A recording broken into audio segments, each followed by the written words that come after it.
तर आज आहोंच्या बड्डेचं स्पेशल बिर्याणी बनवणार होते, तर त्याच्या तयारीला लागले. तर इथं मी जेवढं साहित्य लागतं, इथं गोवर्धनचं डीमार्टवरून दही आणलं होतं, छान क्वालिटी होती त्याची, पहिल्यांदाच आणलं होतं मी. तर याच्यात चिकन मॅग्नेट करायला जे सगळं साहित्य लागतं ते टाकून घेतलं होतं मी याच्यात. त्यानंतर मग चिकन व्यवस्थित घालून एका साईडला थोडं वेळ त्याला मॅग्नेटसाठी ठेवून दिलं होतं, 1-1.5 तास मी. तर त्यानंतर मग बिर्याणीची पुढची प्रोसेस करायला घेतली मी.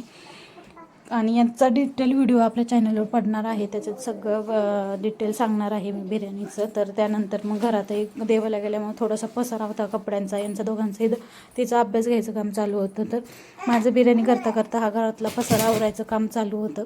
इकडे एकीकडे तांदूळ शिजायला टाकले, एकीकडे कांदा परतायला टाकला होता.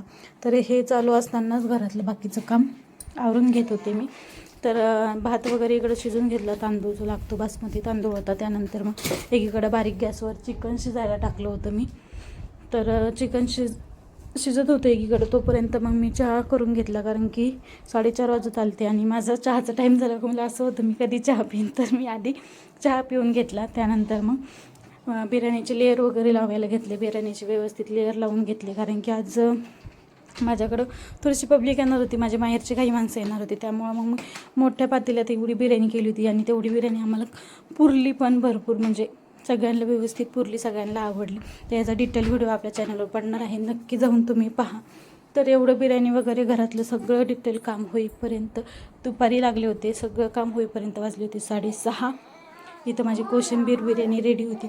घरातही सगळं आवरून घेतलं होतं, पण कोणता कार्यक्रम आहे आणि पाऊस आला नाही असं होणार नाही. पाऊस आला त्यानंतर माझी माहेरची सगळी मंडळी आली, यांची ओळख मी मोठ्या ब्लॉगमध्ये तुम्हाला नक्की करून देईल.